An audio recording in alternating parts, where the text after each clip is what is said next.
Okay, so let's unpack this. We're starting today in that really unsettling space where all the medical tests fail you. Right. You know the feeling, maybe you've had it. You wake up in this like cold dread, your chest is tight, your stomach is just in knots. And the anxiety feels completely physical. Completely. So you go through every scan, every test, and the doctor just looks at you and says, everything is normal. But your body is screaming that it isn't. Exactly. And that's really the crucial starting point, isn't it? Mhm. If the physical machinery is sound, but the suffering is real, Yeah. well, we have to ask what else is going on. So that's our mission for this deep dive. Yes.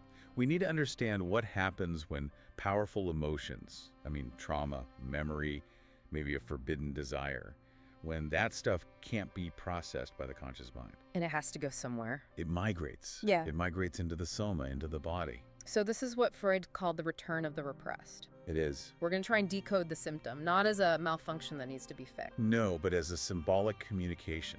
A cipher, you said, sealed in flesh, holding a history that belongs just to you. The body becomes the final messenger. It's absolutely loyal to the truth, especially the truth that conscious mind has forbidden the tongue to speak. This is psychosomatic reality. When Freud first started, he was dealing with the so-called hysterics. Right, mostly women. And their bodies were showing these incredible symptoms like temporary paralysis, hentics, even total mutism. And at the time, medicine just dismissed it. They called it simulation. Basically faking it. Exactly, because no known anatomy could explain it. But that's where Freud's approach was so different. He listened. He listened, and he realized these physical acts were a language of gesture and pain, trying to say something the person had to hide even from themselves. So the body remembers when the mind shuts the door. With absolute fidelity. It remembers because of shame or fear or even loyalty to family rules. Which means the symptom is never random. It's always a symbolic enactment of some hidden conflict. Always. Can you give us an example from that early work, just to see how direct that link was? Well, think of Frau Emmy von N. It's Yeah. a classic case. She had these violent tits, these sudden involuntary cries, and she was terrified of silence. Okay. And the case notes show that her body would just erupt whenever the therapy sessions got close to an emotional truth. Like what? Anger, loss, desire, anything potent. Her symptoms were literally her body repeating and acting out the things her conscious mind was fighting so hard to forget.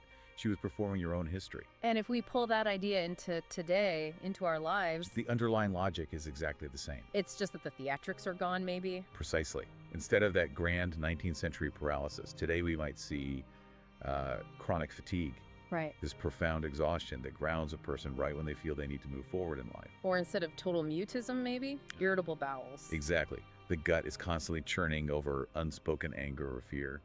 Or the migraine that shows up like clockwork every Monday morning. After a tense family weekend. It's the physical discharge of that tension. When an emotion can't be processed, it doesn't just evaporate. It changes its address. It registers itself in the body. Okay, so let's dig into the why. Why the body? Why does the psyche pick the body for this emotional dumping ground? Well, that takes us to the internal drama, doesn't it? It does. We have to see ourselves not as these simple, rational beings, but as creatures who are constantly divided. We're torn. Between what we want and what we're told we should want. Between our instincts and our social constraints, that conflict is the engine that forces the body to become the messenger. So we're talking about the id, the ego, and the superego here. The id is that raw primal part. It whispers, I want, I need. And the superego. That's the internalized authority, the conscience. It thunders, you must not, you are guilty. And the poor ego is just stuck in the middle trying to play referee. Trying to negotiate with reality and keep the whole system from exploding, yes. And when a wish, let's say rage at a parent you're supposed to love, when that's just too dangerous to even think about. The ego's defense is to expel it, banish it. But it's not destroyed. It's just moved. And the symptom that emerges is what Freud called a Kompromisslösung, a compromise formation. It's a compromise. It feels like a defeat. It's a painful one, but it's a masterful psychic solution. Because the symptom serves two masters at once. Okay. It satisfies that repressed, forbidden wish, but in a really disguised, symbolic way. And the second thing. And at the same time, it punishes the self for having that wish in the first place. Wow. That's incredibly important. So my repressed rage could express itself as, say, a paralyzing tension. Right. which lets the anger out in a way, but also punishes me by making me suffer and unable to move. That is the psychic logic, precisely. Think about grief. A man whose father dies and he just can't cry, he's been taught to be strong, to swallow it. He holds it all in. He swallows it whole. And years later, he develops this terrible corrosive acid reflux. His own esophagus is burning. And shed tears. Or a throat constricted by all the things he couldn't say. Or think of a child who grew up where any show of anger was met with this overwhelming punishment. A dangerous environment. So the child learns to survive by just freezing, by becoming small and obedient. And decades later, that person might be dealing with crippling, unexplained joint pain or a perpetually stiff back. Your body is still locked in that posture of obedience. Still holding the line against a danger that's long gone. The body is still performing that survival strategy. I have to jump in here because this is where it can get tricky. How do we talk about this without minimizing someone's very real organic pain? Isn't there a risk of saying it's, all in your head? That is a crucial distinction. We're absolutely not saying the pain is less real. Okay. Or that it's imaginary. We're saying the mind and body are inseparable. If the conflict is psychic, the pain is somatic, but it is real, measurable, physical pain. This model just asks a different question. Which is? Not what is broken, Yeah. but what is the message. We're looking for a psychic meaning where the medical model finds nothing. Understood. And the really terrifying part is that the symptom, in a way, protects us. It absolutely does. It shields the ego from the raw force of that original memory or the guilt that comes with it. Precisely. The pain, as awful as it is, has become a vital part of the architecture holding the psyche together. Which is why people will cling to a symptom even while they're begging for relief. Yes, because the pain is familiar. And the unknown truth that it's hiding feels far, far more dangerous.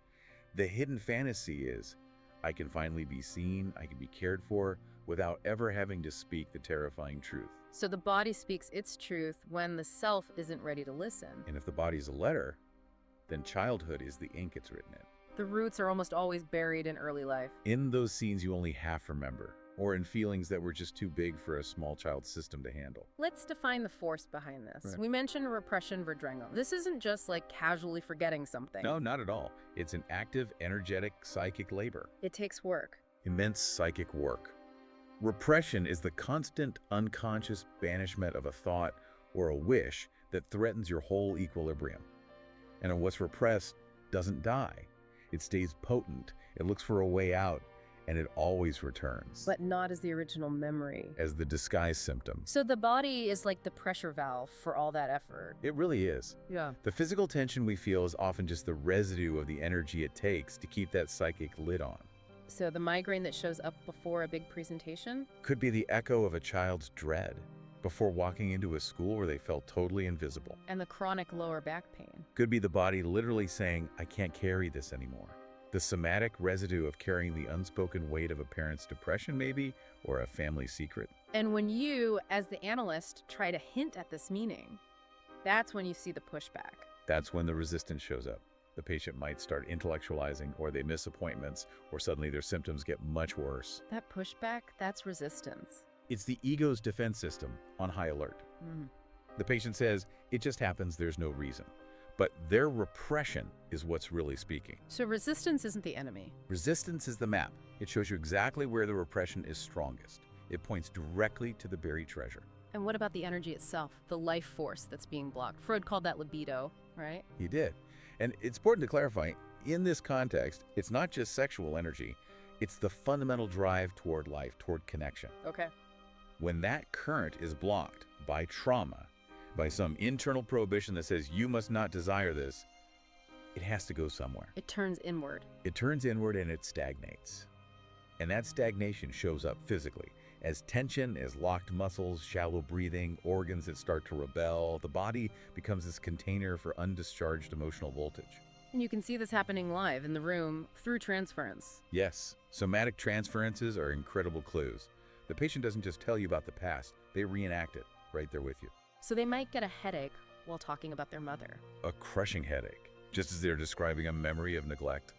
Or their throat constricts and their voice just vanishes when they talk about being silenced as a child. They're reliving it physically. They are demonstrating the symptom's life force in the present moment. So the goal at this point isn't to just fix the body. It's to create a space where the symptom can finally translate its silence into words. Into a narrative. Mm. And that brings us to the hardest part of the work, the Jakarbaiton, the working through. The working through. Because the flash of insight, that aha moment where you intellectually get it, Yeah. that's actually the easy part. The real work comes after. The real labor is that slow, difficult process of integration, where the truth moves from being a concept in your head to a felt sense in your body. The moment of realization when you feel, this symptom isn't just happening to me, this is a part of me holding my history.